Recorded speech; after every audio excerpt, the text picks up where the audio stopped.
প্রিয় দর্শক কেমন আছেন সবাই? আশা করি সবাই ভালো আছেন।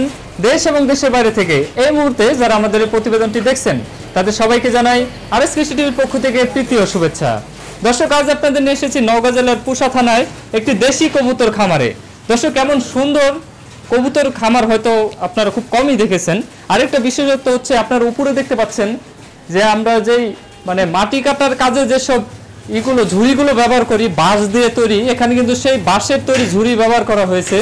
আপনাদের আমরা অনেক সময় বলি যে আপনারা যারা কবুতর খামার করবেন তারা কম পুঁজিতেও শুরু করতে পারেন। এটা হচ্ছে তার একটা উদাহরণ যে আসলে আপনারা বাড়িতে যেসব আসবাবপত্র রয়েছে যেমন ঝুড়ি বা বাঁশ, সুপারি গাছ, এগুলো দিয়েও কিন্তু আপনি ঘর তৈরি করতে পারেন কবুতরের, সেখানে কিন্তু অনায়াসে কবুতর পালন করতে পারবেন। এখানেও কিন্তু সেই ব্যতিক্রম পরিকল্পনাটাই কাজে লাগানো হয়েছে। আপনারা যদি দেখেন দর্শক, অনেকগুলো এখানে কিন্তু ঝুড়ি রয়েছে, বাঁশের তৈরি ঝুড়ি। এখানে কিন্তু কবুতর ডিম বাচ্চা করতেছে এবং অনায়াসে রয়েছে এবং ভালো ফলাফলও কিন্তু খামারে ভাই পাচ্ছেন। আর এই ঘরের বৈশিষ্ট্য কিন্তু একটু আলাদা। দর্শক আপনাদের কিন্তু বরাবরই আমাদের নাটোর জেলার কিন্তু সুন্দর সুন্দর ঘরগুলো দেখিয়ে থাকি, কিন্তু নওগাঁর কিন্তু সুন্দর ঘর হচ্ছে দেখুন এটার বৈশিষ্ট্য। এখান থেকে ঢুকবে এখন ভিতরে কিন্তু দুটা ভাগ করা আছে, সাধারণ যেসব ঘরগুলো দেখিয়ে থাকি সেগুলো থেকে কিন্তু একটু আলাদা। আপনাদের কিন্তু এই ঘর থেকে অনেক কিছু জানার আছে।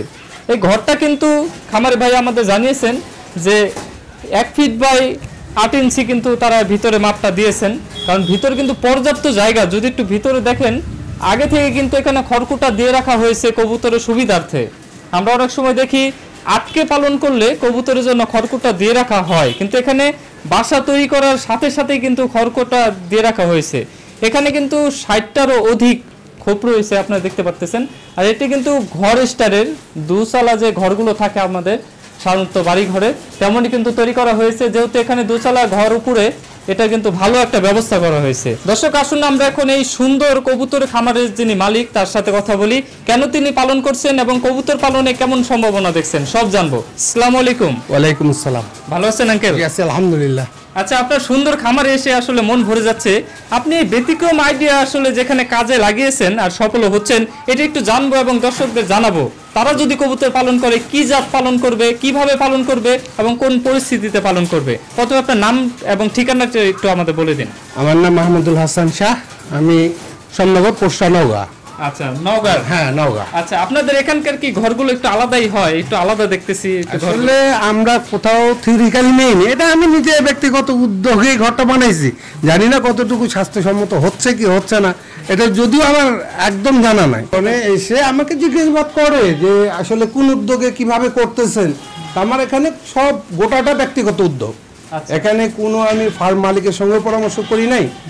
ছোট থেকে নিজে পালতাম পশু পাখির প্রতি আমার ছোট থেকেই শখ, যার কারণে এটা আমি আমার মতো করে করছি। আচ্ছা, কতদিন আগে শুরু করছেন এটা? এটা অনুমানিক ফেব্রুয়ারি, গত ফেব্রুয়ারি 2022।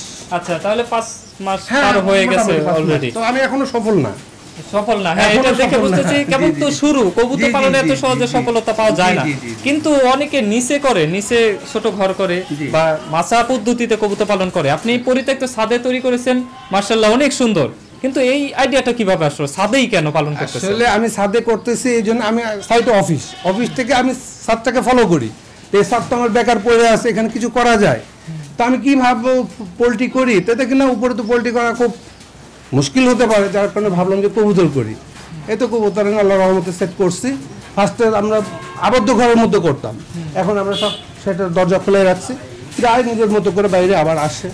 আচ্ছা, কোন জাতটা বেছে নিছেন পালন করার জন্য? আমি মূলত নরমাল দিয়ে স্টার্ট করছি, যদি এটা লেগে যায় পরবর্তীতে আমরা ভালো জাত সংগ্রহ করব, এটাই আমাদের লক্ষ্য। আচ্ছা, দেশি কিছু কবুতর দিয়ে শুরু করেছেন আপনি? আচ্ছা, কতদিন আগে যে শুরু করলেন এটা শুনেছি আমরা, এখন শুনবো। এই যে ঝুড়ি দেখতেছি আমরা বাঁশের তৈরি, কিন্তু এটা কিন্তু বাড়ির কাজে বা মাটি কাটার কাজে বেশি ব্যবহৃত হয়। তা আপনি এই আইডিটা এটা শুরু করলেন কিভাবে? এটা কেন? আমাদের এলাকায় যেটা দিয়ে মাটি কাটানো হয় ওইটাকে ছোট করে বানাই, আবার আমরা কবুতর পালনের জন্য এটা আমাদের এলাকায় চলে। এটা কবুতর পালনের জন্য এটা চলে। আচ্ছা, এখানে কি ডিম বাচ্চা করতে কোনো সমস্যা না? না, এখানে ডিম বাচ্চা করতে একটু প্রাথমিক সমস্যা হতো যখন আমাদের আবদ্ধ ঘরের মধ্যে ছিলাম।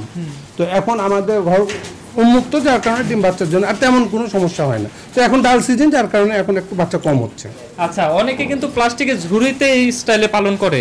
আপনি যেহেতু বাঁশের তৈরি ঝুড়িতে পালন করতেছেন, আমরা সবসময় উৎসাহিত করে থাকি যে আপনারা কাঠ বাদ দিয়ে বাঁশের তৈরি ঘরে পালন করুন, এতে কবুতর সুস্থ থাকবে, তাদের মলমূত্রগুলো সহজে শুকিয়ে যাবে। তা আপনি এই মতামতের সাথে একমত কিনা, মানে এই বাঁশের তৈরিটাই কি ভালো ব্যবহার করা? আসলে আমরা আপনাদের সাজেশনই চাচ্ছি, আমরা চাচ্ছি ভালো কোনো সাজেশন আসুক আমাদের কাছে, যদি ওইটা ভালো আমরা ওইটাকেই পরবর্তীতে আমরা ইউজ করব। আচ্ছা, মোটামুটি এখানে কতগুলো খোপ আছে এটা কি জানেন? এখানে হ্যাঁ জানি, প্রায় 99 থেকে 100 জোড়া কবুতর ধারণ ক্ষমতার আমরা এই খোপটা বানাইছি। আচ্ছা, মানে 100 জোড়া কবুতর অনায়াসে সেখানে পালন করা যাবে, কারণ সবাই তো আসলে খোপেই করবে না, কিছু ঝুড়িতে করবে। ঝুড়ি দিছি, আরো যদি পরবর্তীতে কিছু লাগে তো আমরা কিছু মানে প্রযুক্তি ইউজ করব। আচ্ছা, খাবার কি কি খাওয়াচ্ছেন? মানে গম তো প্রধান খাদ্য, কিন্তু কি খাওয়াচ্ছি? গম খাওয়াচ্ছি, তারপরে রাইস ধান খাওয়াচ্ছি, তারপর খুদ খাওয়াচ্ছি, এর সঙ্গে সরিষা খাওয়াচ্ছি। তো এখন একটু খাবার কমাই দিচ্ছি বাইরে থেকে, তো সাইডে গোটাটা উন্মুক্ত, যার কারণে এরা এখন যার মতো করে খায়, তো আমরা মূলত এটাই খাওয়াই। আচ্ছা, রোগবালাই কি এখনো কিছু দেখেছেন? রোগবালাই স্টার্টিং এ অবস্থা কিছু ছিল, কিন্তু এখন আর তেমনটা উপলব্ধি করতে পারতেছি না, তো দু একটা করে চোখে পড়ে। আচ্ছা, এটা সাময়িক, তো সব জায়গায় আমাদের চোখে পড়ে এরকম। আচ্ছা, ভবিষ্যতে যদি এটাতে সফল হয়ে যান তাহলে কি বড় করে করার কোনো ভবিষ্যতে পরিকল্পনা যদি আছে? এটাতে আমরা সফল হয়, আমাদের আরো পার্শ্বে কিছু ছাদ আছে, আমরা পরবর্তীতে ছাদে আবার স্টার্ট করব, মানে নতুন করে যত প্রজেক্ট বাড়ানো যায়। এটাতে সফল হলে আমরা বাড়াই যাব। আচ্ছা, আপনি যেই অল্পটুকু সময় 5 মাস ধরে যে পালন করতেছেন, আপনার যেটুকু অভিজ্ঞতা হয়েছে কবুতর সম্পর্কে, একটু যদি কেউ আমাদের এই ভিডিওটা দেখে বা প্রতিবেদন দেখে যদি কেউ শুরু করতে চায়, তাদের উদ্দেশ্যে একটু পরামর্শ দিন, কিভাবে শুরু করলে আসলে ভালো হবে কবুতরের ক্ষেত্রে? আসলে আমি তো নতুন মানুষ, এরপরে আসলে ভালো মন্দের বিচার আমি এখনো করতে পরিপূর্ণতা আসে নাই আমার মধ্যে। তো আমি বলবো যে এটা একটা লাভজনক ব্যবসা, যাতে মানে এটাতে যদি সময়, মেধা, সব কিছু সঠিক টাইমে সঠিকভাবে সঠিক সময় ইউজ করা যায়, তাহলে আশা করি আল্লাহর রহমতে এটা খুব লাভজনক একটা ফার্ম হবে। আচ্ছা, এটা সবার জন্যই আমি মনে করি করা দরকার। আচ্ছা, আপনাকে অনেক ধন্যবাদ আঙ্কেল আমাদের চ্যানেলের পক্ষ থেকে। আসসালামু আলাইকুম। ওয়ালাইকুম আসসালাম। দর্শক, আপনারা দেখলেন আসলে কত ভালোবাসা থাকলে এমন ঘর তৈরি করা যায় এত সুন্দর একটা জায়গায়। কারণ আপনাদের আমরা সবসময় উৎসাহিত করে থাকি, যারা বেকার রয়েছেন, যারা কোনো কাজ পাচ্ছেন না, অনেকে চাকরি হারা, অনেকে ঘরে বসে আছেন, তারা বেকার না থেকে সংসারের পাশাপাশি কবুতর পালনে যদি উৎসাহিত হন বা নিজের বাড়িতে কবুতর খামার তৈরি করেন, তাহলে ভবিষ্যতে এখান থেকে একটু হলেও আয় আসবে। দর্শক, ক্যামেরাম্যান তারিককে নিয়ে বিদায় নিচ্ছি, আমি মুকুশ। আল্লাহ হাফেজ।